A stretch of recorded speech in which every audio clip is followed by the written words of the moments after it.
box holding the plates, Urim and Thummim, and breastplate was much larger than Joseph Smith's history suggests. Furthermore, the box held much more than the items mentioned in the history. As other historical accounts record, the box was the size of a large room and was the repository of numerous records, among other things.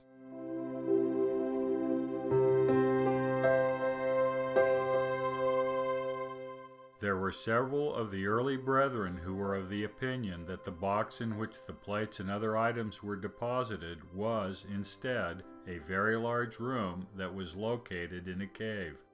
President Brigham Young told the Saints in Farmington in 1877 that when Joseph and Oliver went to the hill Cumorah to return the plates, the hill opened up, whereupon they entered the cave and into a large and spacious room.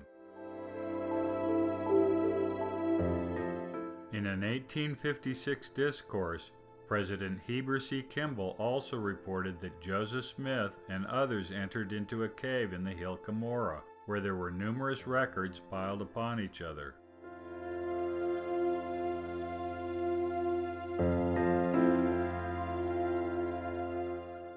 David Whtimer, one of the 3 witnesses who saw the plates and the other sacred artifacts, stated in an interview in 1878 that the gold plates were in a cave, hidden up by the angel, presumably referring to Moroni.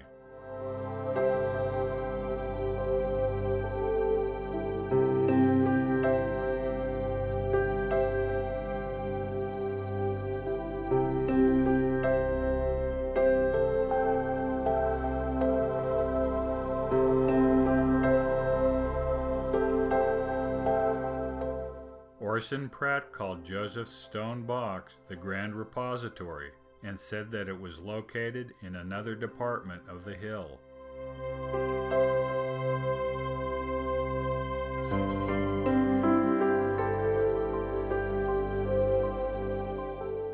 The size of the stone repository was estimated to be 15 feet high and rounded on the sides, apparently giving it the appearance of a cave.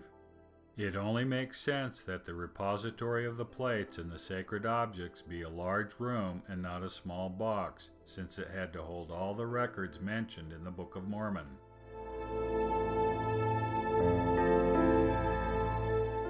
The Nephites were a record-keeping people, so there must have been many more records kept, which were not specifically named.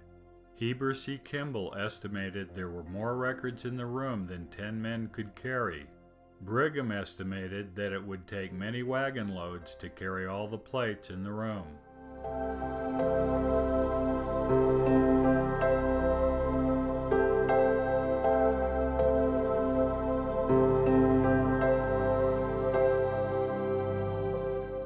The repository also held the sacred relics.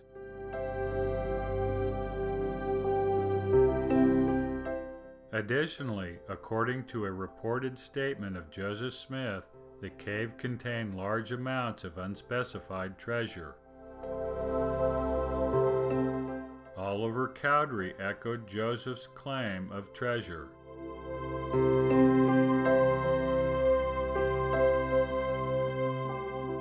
It is obvious from the numerous reports, first-hand and second-hand, that there was a large cave-like room in or near the hill Cumorah.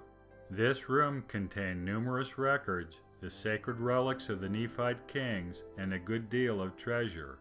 Certainly, this was more than a temporary holding place for items important to Joseph Smith and the Restoration.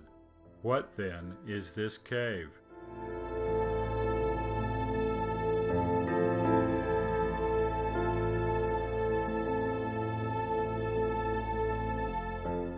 In 1834, the Lord commanded the saints in Kirtland to organize and establish themselves into a united order. They were to do so for the benefit of the church and the salvation of men.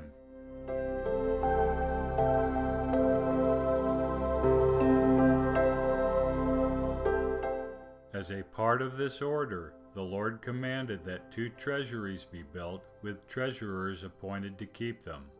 The second treasury was designed to hold all the monies received from the order members according to their stewardships and the improvements on their properties.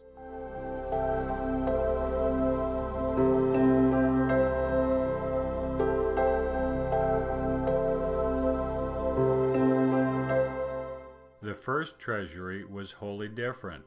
It was consecrated unto the Lord's name and was to be called the sacred treasury of the Lord.